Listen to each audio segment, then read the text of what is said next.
Bienvenidos a nuestra clase de Escuela de Formación Cristiana. Este domingo nos toca un tema que tiene que ver con los fundamentos de la evangelización. Se trata de ver a lo largo de las escrituras, en una forma panorámica, cuáles son las áreas escriturales o los fundamentos que van a servir de base para el trabajo misional en el cual hemos sido llamados a participar. Entonces, vamos a ir considerando uno a uno estos 3 o 4 elementos y creemos que esto va a ser de bendición para nuestras vidas porque nos proveerá las directrices necesarias a seguir en cualquier trabajo de evangelización que nosotros tuviésemos la oportunidad de desarrollar. Así es que te invito a que me acompañes y oremos juntos, poniéndonos en las manos del Señor.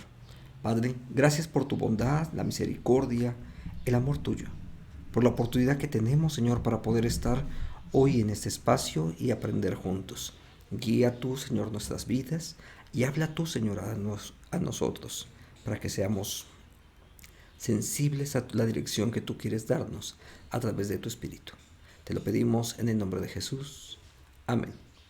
Bien, ¿qué les parece? Vamos ahora sí a nuestra clase directamente y tiene que ver justamente con los fundamentos de la evangelización, los cuales hemos enunciado brevemente hace un momento.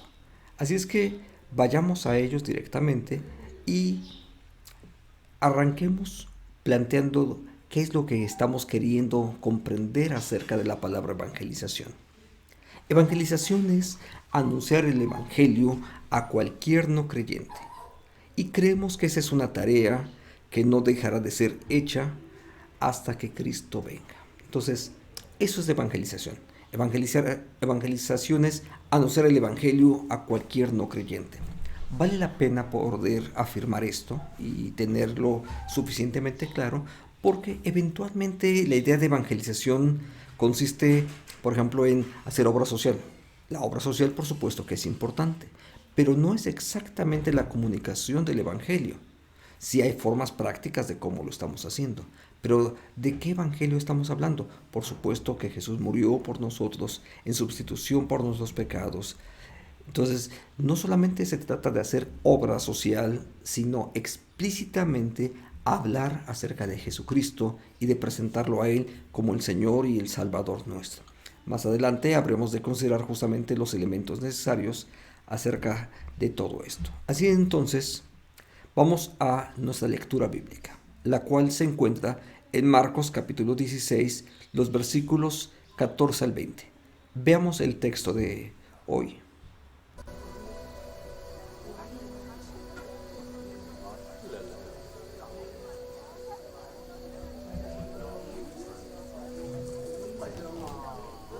Por último se apareció Jesús a los 11 mientras comían.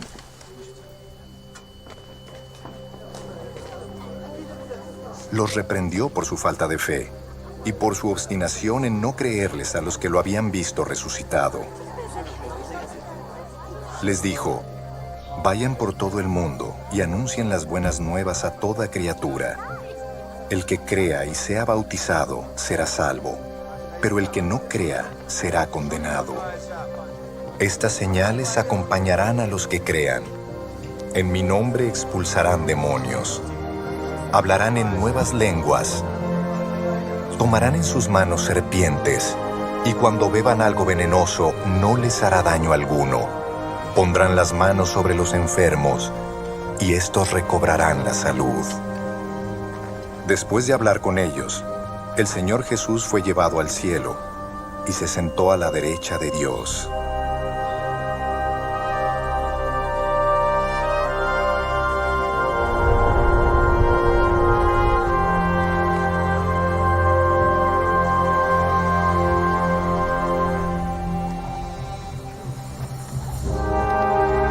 Los discípulos salieron y predicaron por todas partes, y el Señor los ayudaba en la obra y confirmaba su palabra con las señales que la acompañaban.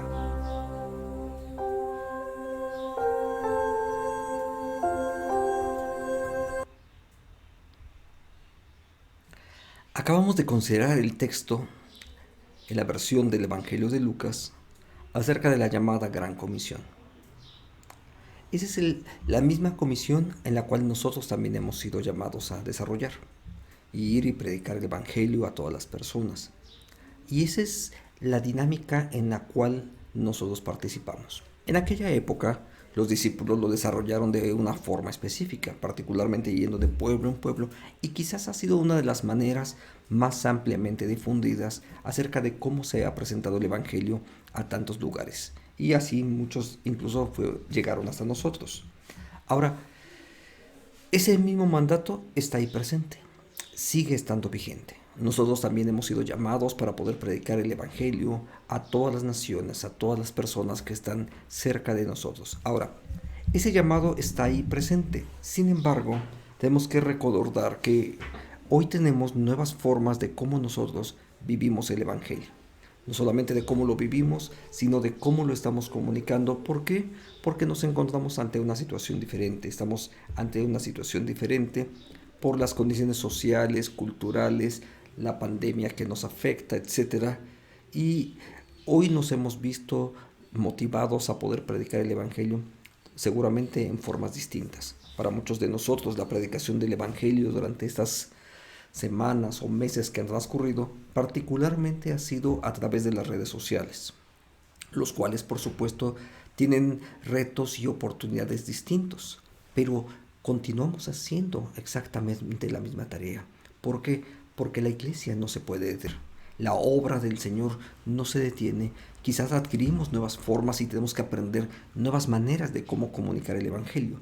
Sin embargo, tenemos la misma dinámica y la misma actitud que los discípulos en aquella época también tuvieron para poder predicar el Evangelio. Entonces, reconocemos que la misión es la misma que aquellos discípulos también recibieron. Es la misma que Jesús dio a sus discípulos de forma original y es la misma que nosotros vamos a desempeñar. Y es más, vamos a poder emprenderla justamente con la misma fuerza, la misma capacidad, porque Dios no ha cambiado en absoluto. Cambiaron las formas de cómo nosotros lo hacemos, pero el Dios, el que nos envió, es el mismo y la fuerza, el poder que está atrás de él es exactamente el mismo. Entonces nosotros emprendemos la tarea de la evangelización con la misma fuerza del Espíritu que también aquellos discípulos lo hicieron, tal y como lo leemos nosotros en el libro de los Hechos. Cuando llegó el día del Pentecostés, todos ellos estaban juntos en el mismo lugar. De repente, un estruendo como de un fuerte viento vino del cielo y sopló y llenó toda la casa donde se encontraban. Y entonces aparecieron unas lenguas como de fuego que se repartieron y fueron a posarse sobre cada uno de ellos. Todos ellos fueron llenos del Espíritu Santo y comenzaron a hablar en otras lenguas según el Espíritu les llevaba a expresarse. De la misma manera, con la fuerza del Espíritu, en el poder del Espíritu, es como también nosotros lo hacemos. Usamos diferentes medios.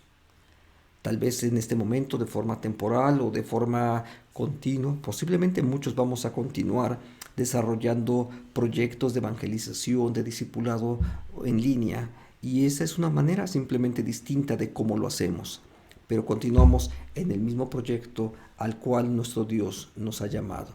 Ahora, tenemos que considerar en primera instancia, después de ver que vamos a emprender la misma misión, con formas distintas, sí, pero bajo el mismo poder del Espíritu, ahora vamos a ir a considerar 4 elementos fundamentales acerca de la evangelización.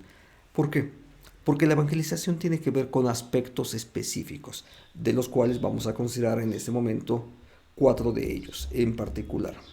Así es que estos 4 elementos forman parte explícita acerca de la evangelización. Tiene que ver, en primer lugar, con comunicar la fe.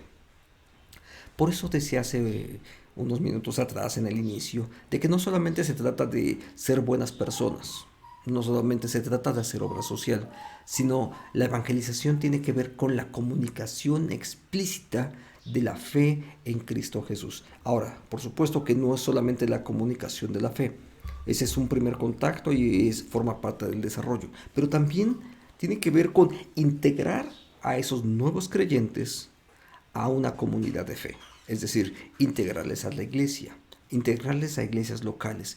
Y ahí es donde empieza no solamente el trabajo de la evangelización, sino también lo que a veces solemos decir como discipulado, porque no solamente se trata de predicar el Evangelio, sino de hacer discípulos. ¿Por qué? Esa fue la encomienda que Jesús nos dejó, ir y hacer discípulos. Número 3, formando parte de una comunidad de fe, les invitamos a que ellos también adoren y sirvan en comunidad. De hecho, la idea de adorar y servir realmente es la misma. Puede traducirse los conceptos más o menos en los mismos términos. Es decir, adoramos y servimos en comunidad. Esa es la lógica a la que todos fuimos llamados. Y cuando predicamos el Evangelio, no solamente nos interesa que las personas crean, sino que se integren en la comunidad y que también adoren y sirvan en medio de esa comunidad. Pero hay un asunto más que todavía nos falta. También no estaría el proceso completo de ellos ni el nuestro si nosotros no transmitimos la fe a otros. Déjame ponerlo en perspectiva. Si tú y yo, no importa cuántos años tengamos en el Evangelio, si nosotros no estamos compartiendo la fe a otra persona, si no estamos invitando, llamando, discipulando a alguien más, nuestro proceso de discipulado está incompleto. El proceso de discipulado solamente está completo cuando nosotros no solamente recibimos, nos integramos, adoramos, sino cuando nosotros ahora nos hacemos portadores del Evangelio para otras personas. Solamente en ese nivel es cuando podemos decir que nuestro proceso de discipulado personal está completo. Y si se trata del proceso de discipulado de las personas a las que estoy acompañando, de esos nuevos creyentes a los que les estoy compartiendo el Evangelio, su proceso de evangelización no estará completo hasta que ellos sean capaces de reproducir su fe en otras personas y empiecen a acompañar a otros en el discipulado. Entonces, los fines de la evangelización, por supuesto, no se quedan en comunicar las buenas nuevas, sino tiene que ver con acompañarles, con discipularles, hasta que ellos sean capaces de poder comunicar la fe a otra persona más. Así es entonces que vamos a considerar ahora, cuando hablamos del Evangelio, ¿qué es el Evangelio? El Evangelio es Jesús encarnado. Jesús es el Evangelio encarnado. De hecho, las Escrituras lo presentan constantemente de esa misma manera. Él fue enviado a proclamar el cumplimiento de los tiempos del Evangelio de Dios. Él es el contenido y el mensajero simultáneamente. Vemos cómo lo dicen ahora las Escrituras. Marcos capítulo 1 dice, principio del Evangelio de Jesucristo, Hijo de Dios. Pero eso nos remite a un tema que está ahí presente justo en el versículo siguiente.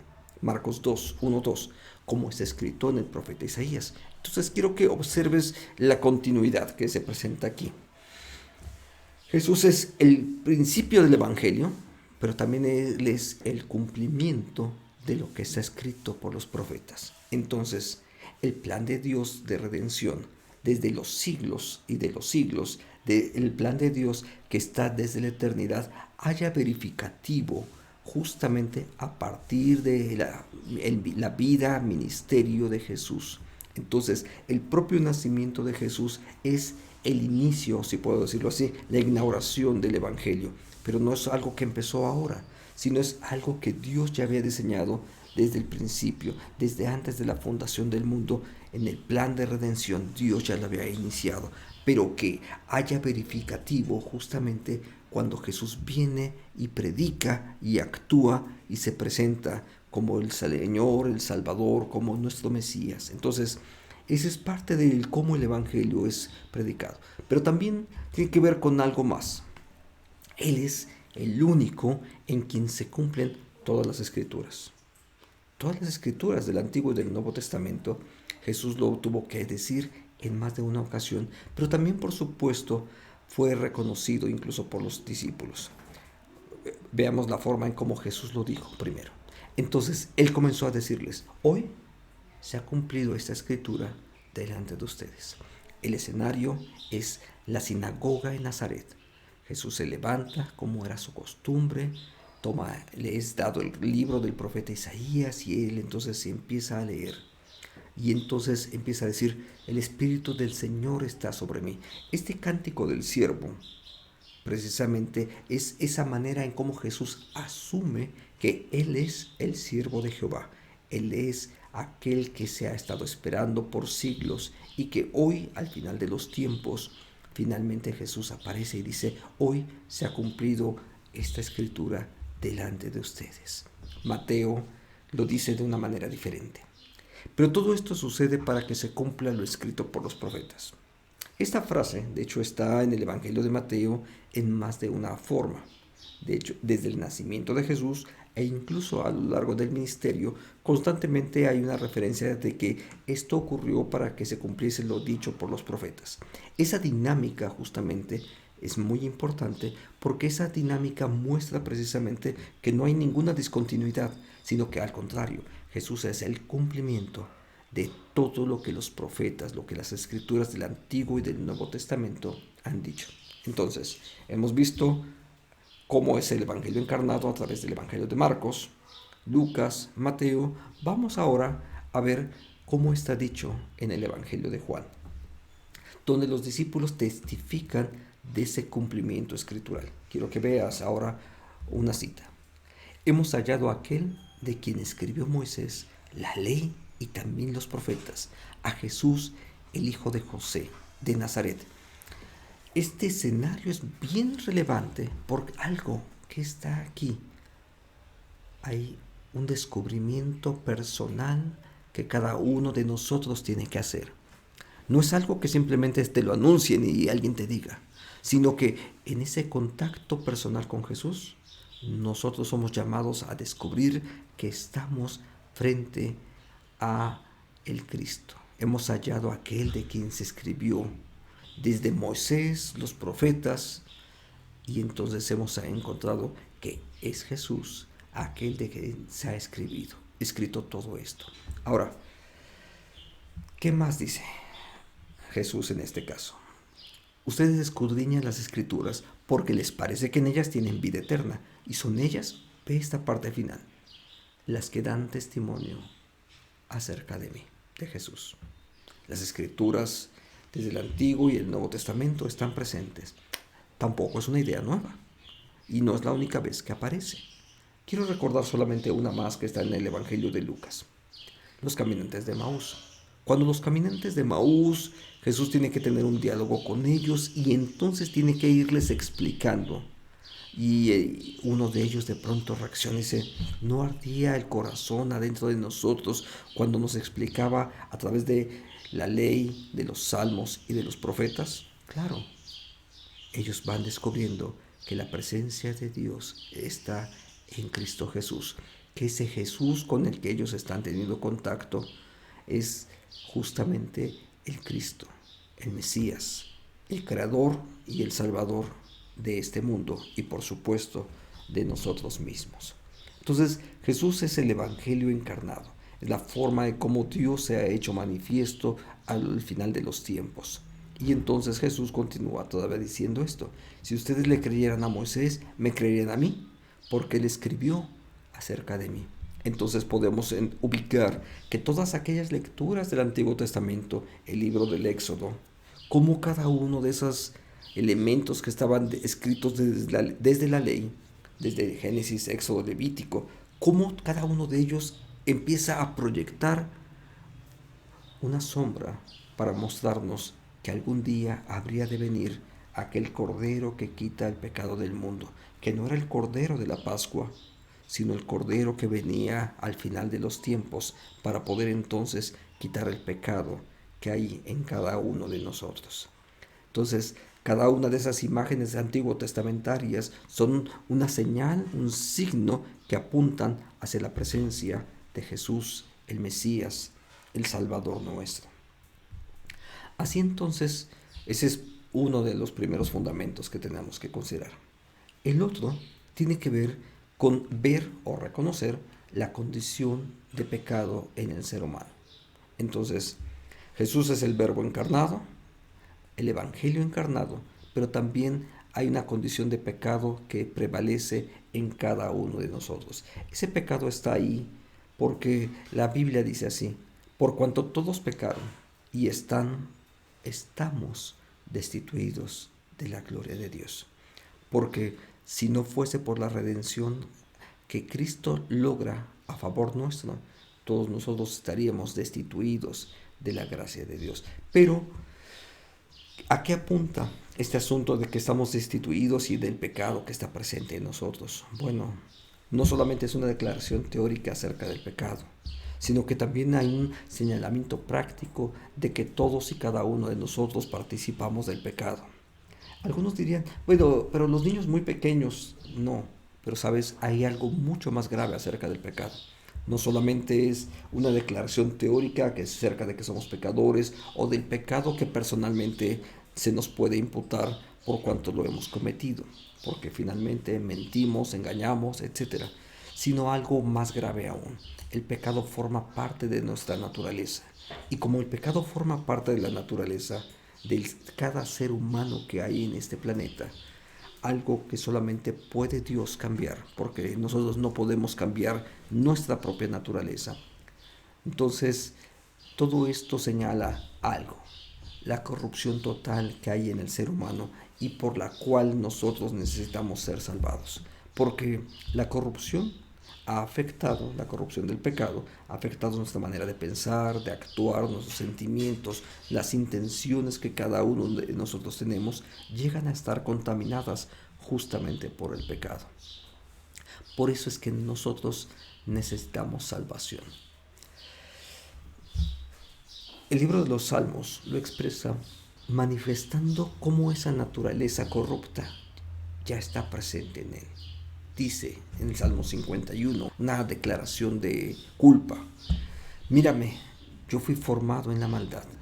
Mi madre me concibió en pecado. Pero a pesar de la naturaleza pecaminosa que hay en cada uno de nosotros, Dios por su gracia decidió salvarnos y decidió mostrarnos salvación y amor a cada uno de los que éramos pecadores. Pero somos justificados gratuitamente por su gracia, mediante la redención que proveyó en Cristo Jesús. Entonces, Jesús es el Evangelio encarnado. Nuestra condición de pecado es esta. Estamos totalmente contaminados. Nuestra naturaleza de pecado está ahí contaminada y nos impide relacionarnos con Dios. Pero a pesar de ello, hemos sido justificados gratuitamente por la gracia de Dios, mediante la redención que Cristo ganó en la cruz al morir en sustitución mía, en redención. Él compra mis pecados, asume la culpa para que yo pueda vivir en libertad y gracia delante de nuestro Dios y Padre.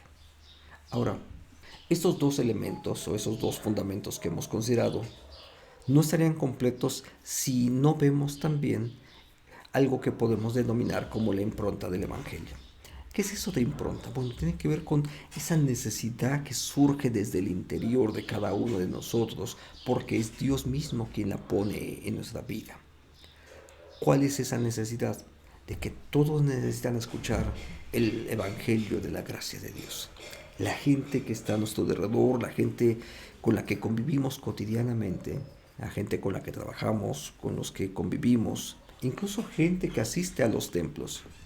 Todos ellos necesitan, ellos y nosotros necesitamos escuchar el Evangelio de la gracia de Dios. ¿Por qué? Primero porque es su voluntad. Es la voluntad de Dios que toda la gente lo escuche. La Escritura lo dice con muchísima claridad. Dios no quiere la muerte del impío. Dios quiere que todos más bien procedamos al arrepentimiento y que pudiésemos recibir la salvación que en Cristo Jesús nos ha sido ofrecida. Entonces, esta es la misión que nosotros recibimos, de llevar esa buena nueva del Evangelio a todas las personas. Y es la razón por la cual nosotros asimismos lo estamos haciendo. Recuerda esta frase que Jesús le dijo a la samaritana. Si conocieras el don de Dios, ¿y quién es el que te lo dice? Aquella mujer recibe esta noticia y Jesús todavía continúa diciendo, tú le pedirías agua y Él te daría agua viva. ¿Sabes? Todas las personas necesitan escuchar del Evangelio. El instrumento que Dios ha puesto justamente es para que nosotros, a través de la vida, los ministerios, los talentos que Dios nos ha brindado, nosotros podamos transmitir el Evangelio a esas otras personas y que les podamos compartir acerca del amor que hay en Cristo Jesús y quién es Él, y que solamente en Él van a encontrar no solamente la redención, sino la vida plena por la cual Jesucristo vino para que también ellos pudiesen experimentar. Todo esto lo hacemos por una razón. No es precisamente porque somos tan buenos, sino porque el mismo Espíritu de Dios es el que nos impulsa para que nosotros cumplamos con esta misión. Así entonces, ve cómo lo escribió el apóstol Pablo. Pues si anuncio el Evangelio, no tengo por qué jactarme, porque esa es la misión insoslayable en la cual yo debo de participar. Y dice todavía, ay de mí si yo no predico el Evangelio. ¿Sabes por qué? Porque eso tiene que ver con la vocación a la que yo fui llamado. Cada discípulo, cada miembro de la iglesia, cada discípulo de Jesucristo, tenemos una misma misión. Y Jesús lo denominó a esto a través de aquel envío que hace: vayan y hagan discípulos. Eso tiene que ver con la misión de cada uno de los creyentes. No se trata si eres misionero, evangelista, pastor o no, sino esto es para cada creyente, para cada uno de los discípulos, donde entonces nos hacemos discípulos de Él, cuando empezamos a actuar, a vivir y a manejarnos con los criterios que Jesús mismo también lo hizo. Entonces, esta es la misión a la que fuimos cada uno de nosotros. Esta misión es que todos deben de saber, toda la gente debe de saber que Cristo nos amó y se entregó a sí mismo por nosotros. Eso es lo que todo mundo debe de saber. El medio de cómo va a llegar esta noticia del Evangelio a tus vecinos es a través de ti. Hay gente que yo no conozco, pero que tú sí los conoces. Hay amigos tuyos que solamente tú conoces, son tus contactos, son tus amigos, son tus familiares, es tu familia, es la gente a la cual Dios te dio en esta porción de la misión que a ti te tocó. Cada uno de nosotros tenemos una parte de esa misión y se trata de que en medio de esa parte que Dios nos dio, Dios nos encuentre siendo fieles a aquella misión que nos ha encomendado. A algunos les encomendó muchísima gente. Quizás a ti te encomendó a 5, a 20 gentes, yo no sé cuántos porque solamente Dios lo sabe. Eso tiene que ver con el círculo de relaciones donde tú te encuentras.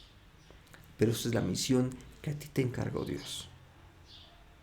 Se trata de que tú y yo, entonces, siendo fieles a la misión de Dios y al llamado que el Espíritu ha hecho a nuestra vida, entonces nosotros vayamos y emprendamos esa tarea a la cual nosotros mismos fuimos llamados. Así entonces, este texto de 2 de Timoteo 4:2 dice: que prediques la palabra, que instes a tiempo y fuera de tiempo. La conversión no es algo que nosotros hacemos. La conversión es algo que Dios hace. A nosotros nos fue dada la tarea de ir y predicar, ir y enseñar, ir y hacer discípulos. Esa es la parte que a nosotros nos corresponde. Y ahí es donde nosotros tenemos que generar un par de acciones para que esto pueda concretarse. Número 1, orar y preparar una estrategia para poder compartir. Hay más de una.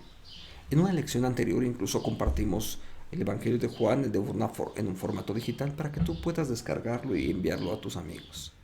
Pero hay otras formas de hacerlo, por supuesto.